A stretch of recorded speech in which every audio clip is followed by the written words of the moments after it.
Hello everybody, and welcome back to Space Engine.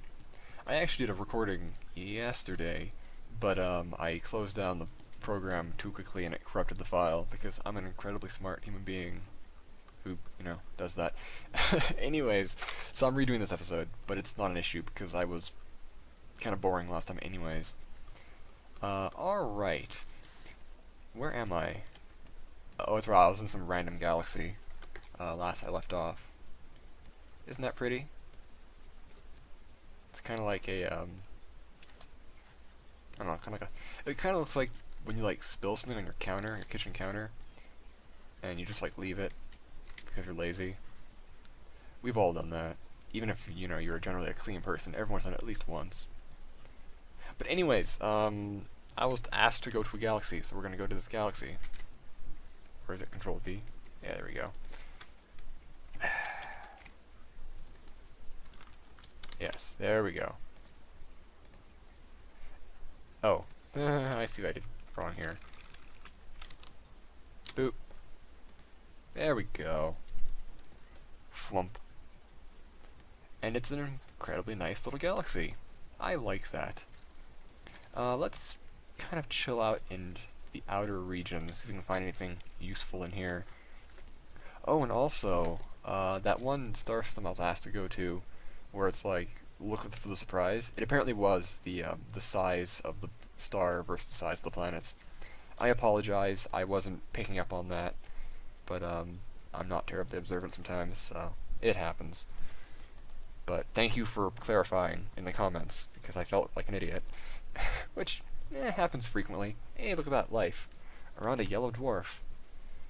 Oh, it's a binary, but that's still somewhat close to home.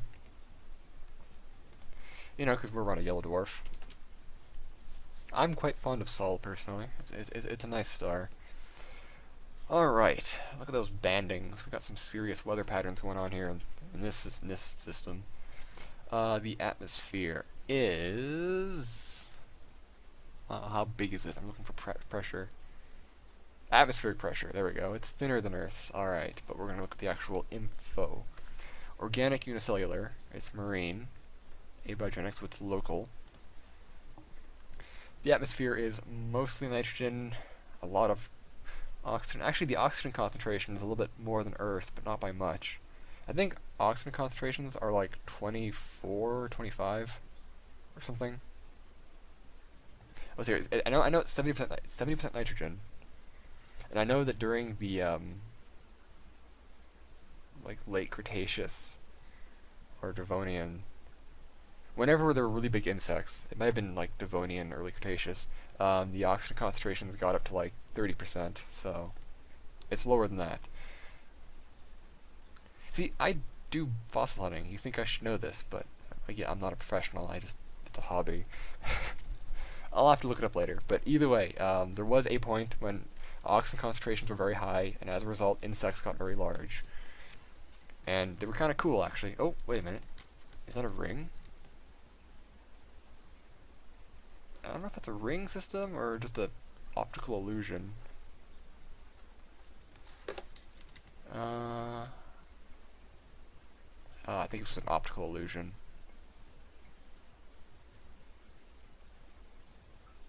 Yeah, that's just optics. There's not actually a ring there. Well, that's disappointing. Anyways, let's carry on. Those flares. But yeah, I've been meaning to do a video, well, last week. I try to keep at least 3 days between videos, but I've been kind of really dropping the ball on my YouTube channel this last, like, couple weeks. Because I've been very busy, like, recently. I've been doing a lot of video game stuff. Like, that one simulator I was talking about, where it's like the outside environment simulator, I'm almost ready to have that put up on Steam, actually. I paid the deposit and everything, which is nice, so that's all well and good. I just need to get my ID so I can finish the tax information.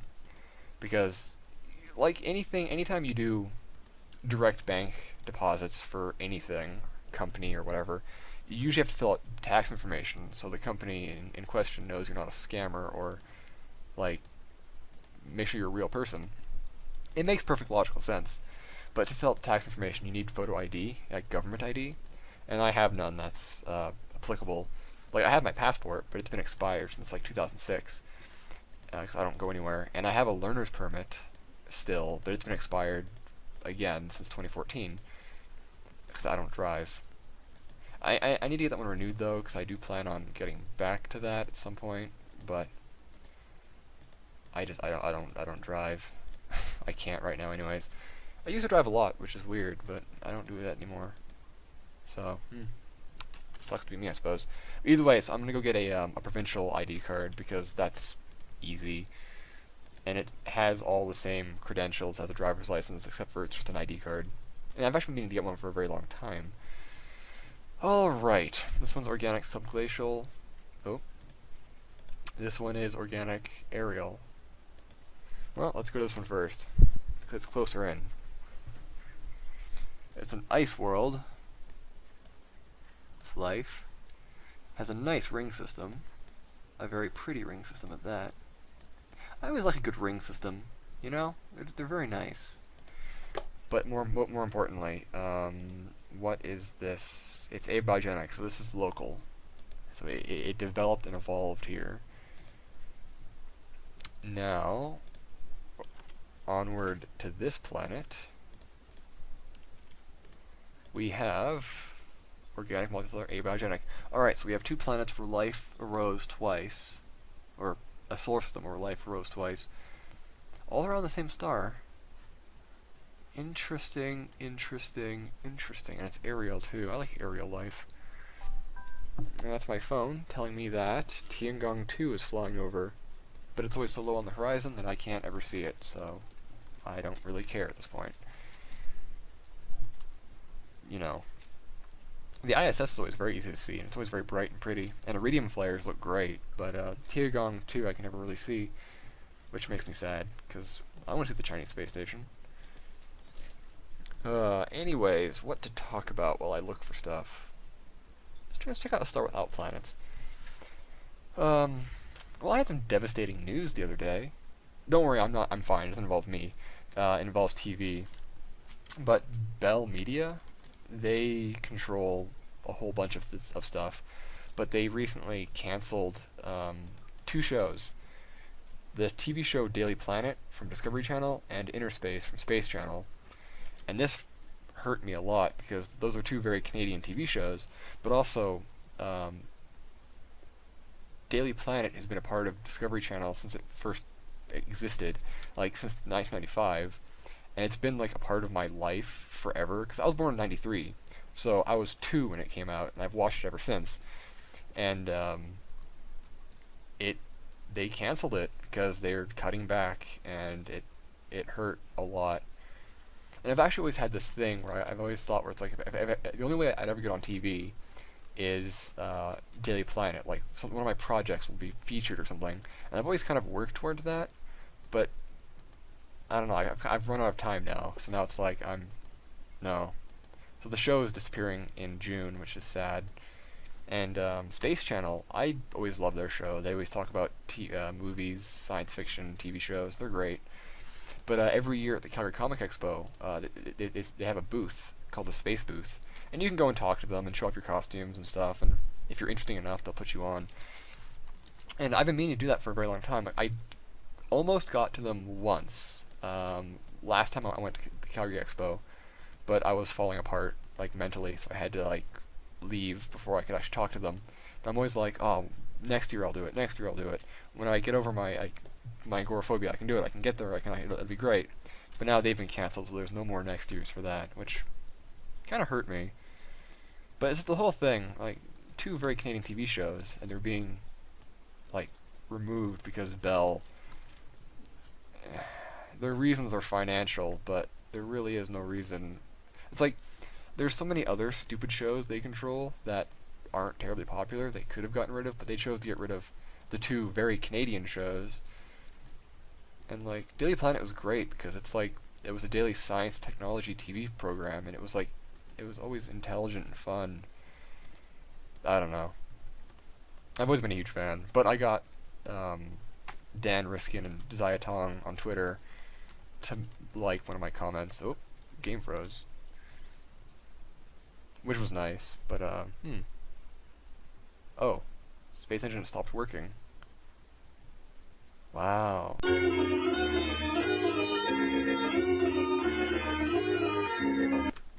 Alright, and we're back. Because of that, this episode's going to have a lower resolution because I'm going to have to put it in a video editor. Well,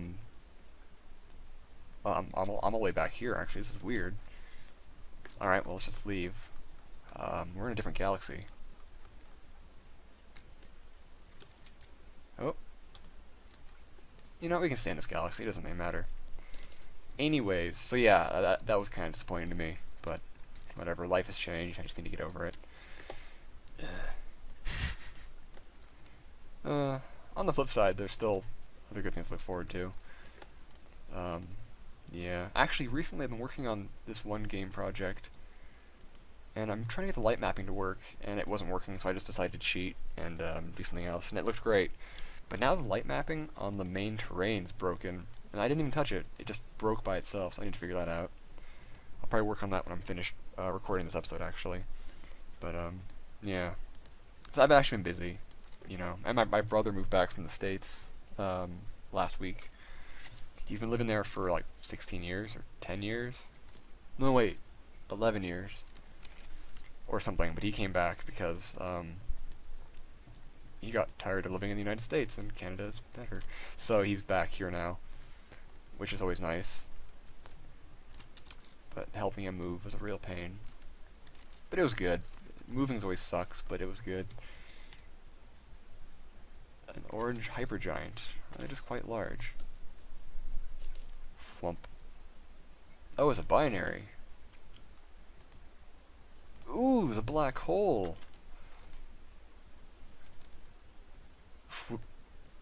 That's real nice. I remember this reminds me of on Twitter a little while ago. I was talking to somebody.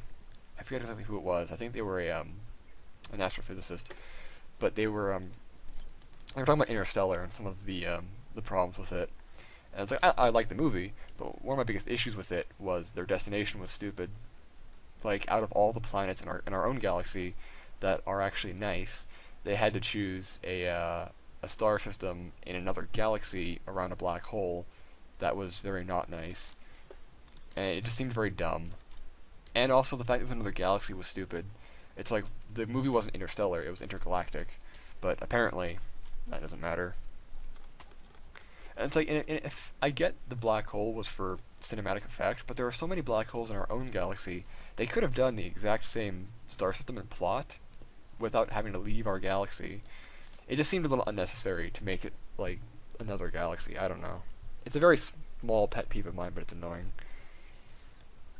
I get annoyed by things, kind of like how you know, like I always talk about War of the Worlds because I love it, but I'm usually like really annoyed that none of the remakes or none of the not remakes adaptations really touch on the Thunderchild, which was a very important part of the book. The musical did, mind you, and it was great, but the in the book, the Thunderchild was a very, very important part of the book.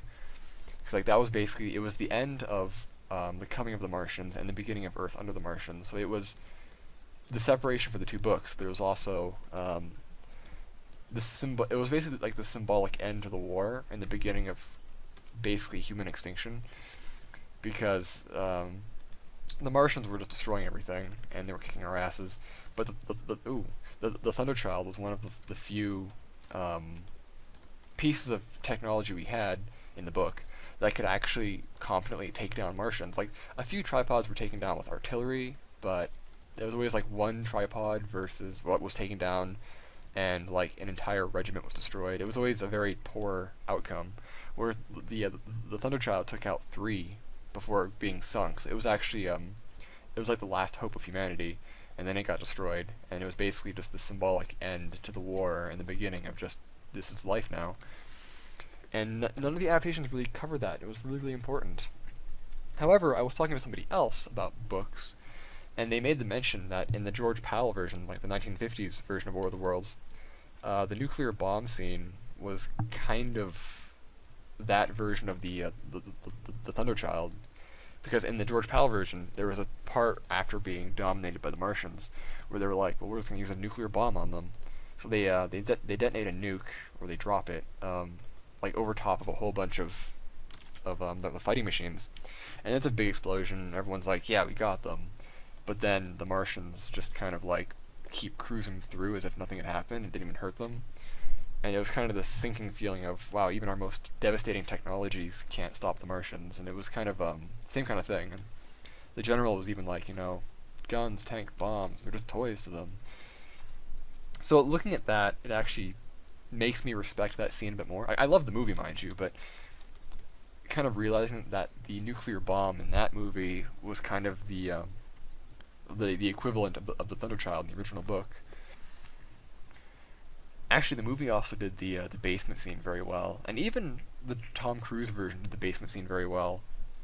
Like in the book, the narrator met a parson, and he was going slowly mad because he thought the Martians were demons and all that stuff. Panspermia. Ooh, this is not local. That's a lot of carbon dioxide. But anyways, and they're in this house, and a cylinder lands right next to the house, and basically, makes a crater, and it crushes the house, and they're basically trapped in the ruins of the house, kind of under the pit, or under the crater. And as a result, they can watch the Martians up close doing what they're doing, which is being awful, building machines and then feeding on humans. And this makes the parson go crazy, and then the narrator has to knock him out. And then, in doing so, it attracts the attention of the Martians. So then a tentacle comes in to the basement and starts looking for them. And it grabs the parson and drags him out. But then it comes back to look around to see if it can find the other person. And it's really spooky because the guy's like, how it's written, like the narrator hides in a coal cellar and buries himself in coal.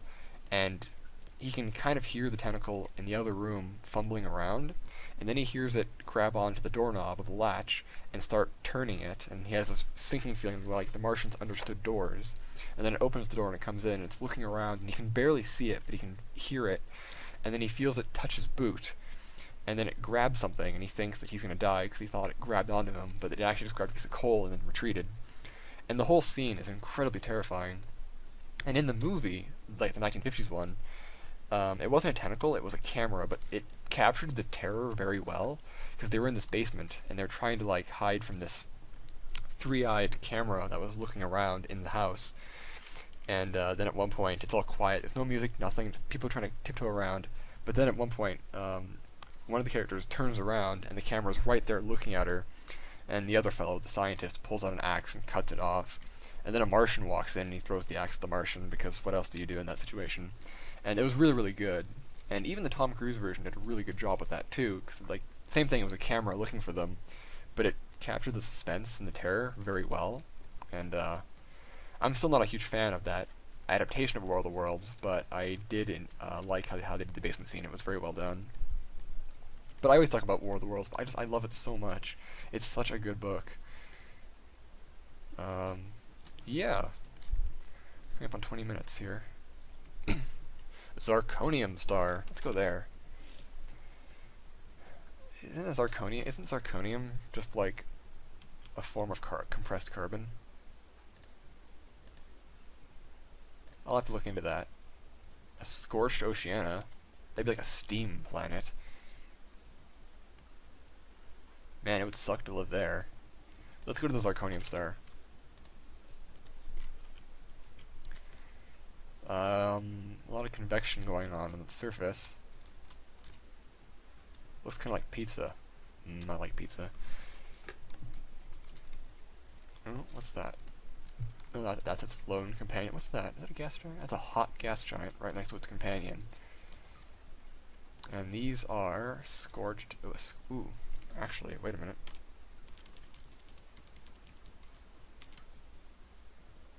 Oh, look at that. You can see stuff being ejected off it, or at least blown off of it.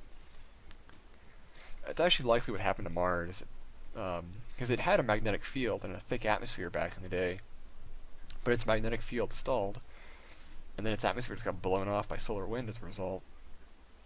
But then, on the flip side, Venus doesn't have a magnetic field, and it's closer to the sun, and it has a hugely thick atmosphere.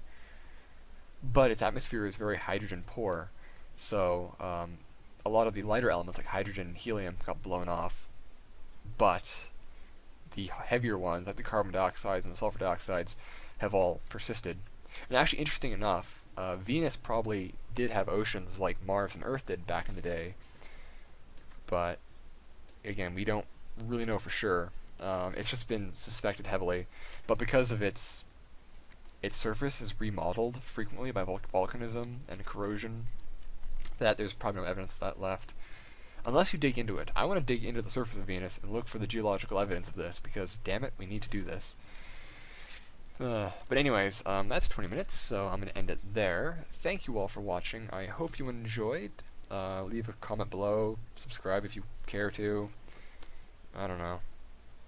But yeah, oh yeah, leave suggestions if you want me to go to places or talk about something.